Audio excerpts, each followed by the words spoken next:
বিসমিল্লাহির রহমানির রহিম। আসসালামু আলাইকুম, ওয়েলকাম টু মাই ব্লগ। আজ আমি বার্থডে কেক বানাবো। আর প্রিয়জনকে নিজ হাতে কেক বানিয়ে উইশ করার আনন্দই আলাদা, হোক না অন্যরকম। একটা বাটিতে 6টা ডিম নিয়ে ভালো করে ব্লেন্ড করে নিব ফোম হওয়া পর্যন্ত। এখন চিনি মেশাবো 1.5 কাপ। মেজারমেন্ট কাপটা হাফ কাপের, এই জন্য 3বার দিয়েছি।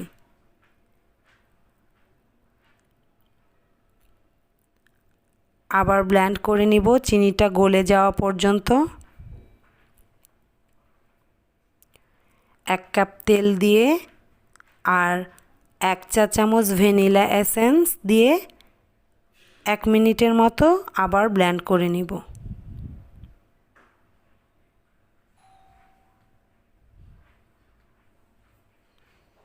এখন শুকনো উপকরণগুলো একসাথে করে নিব। 1.5 কাপ ময়দা,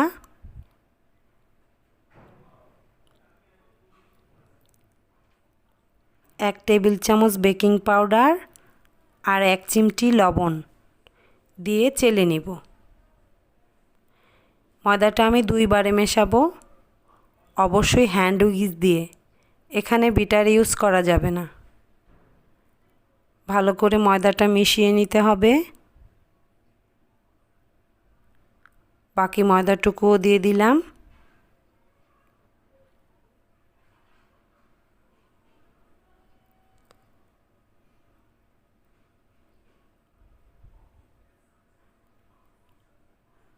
আমার মেশানো হয়ে গেছে। একটা বাটিতে বাটার পেপার তেল ব্রাশ করে নিয়েছি। এখন বেটারটা বাটিতে ঢেলে দিচ্ছি।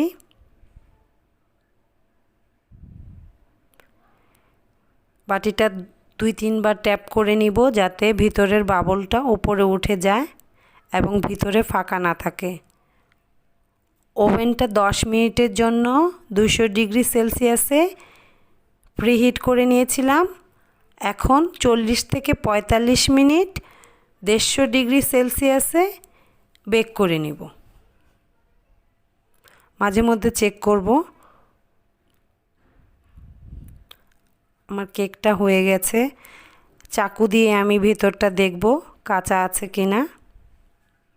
না, কেকটা খুব সুন্দর হয়েছে। এখন 2 ভাগ করে নিব। পানি আর চিনি একসাথে মিশিয়ে একটা সিরাপ বানিয়েছি। এটা এখন ব্রাশ করে নিব।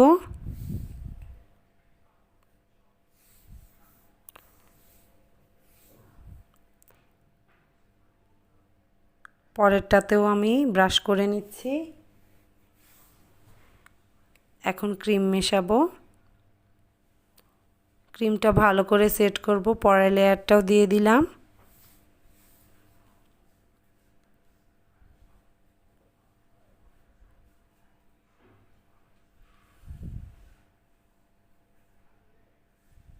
খুব সহজে এটা আপনারা বাসায় বানিয়ে নিতে পারবেন।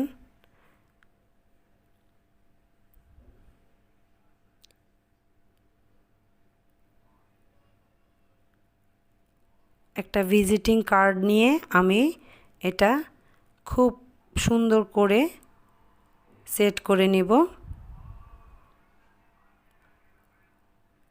আমি এটা ডেকোরেশন করছি চকলেট সিরাপ দিয়ে। খুব তাড়াতাড়ি হয়।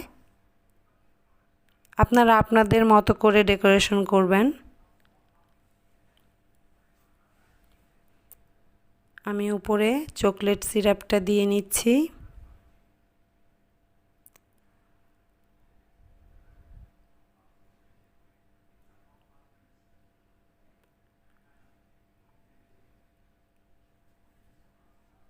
উপরে আমি একদম সব চকলেট সিরাপ দিয়ে সেট করে নেব। যে জায়গায় ফাঁকা আছে এই জায়গায় আমি এখন দিয়ে নিব।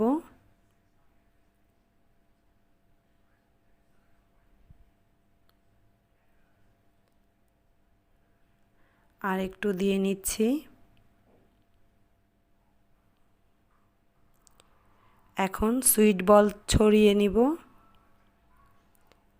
সুইট বলটা আমি দিয়ে এখন ডেকোরেশন করছি। আর আমি বাসায় সুগার ডেকোরেশন করে রেখেছিলাম, ওইটা দিয়ে দিচ্ছি। এই ভিডিওটা আমি পরে দিয়ে দিব এক সময়, কিভাবে সুগার ডেকোরেশন করতে হয়। 2টা চকলেটও দিয়ে দিব আমি।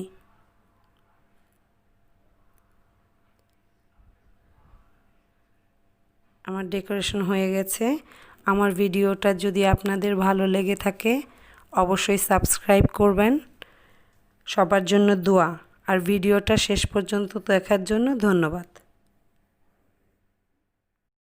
বিসমিল্লাহির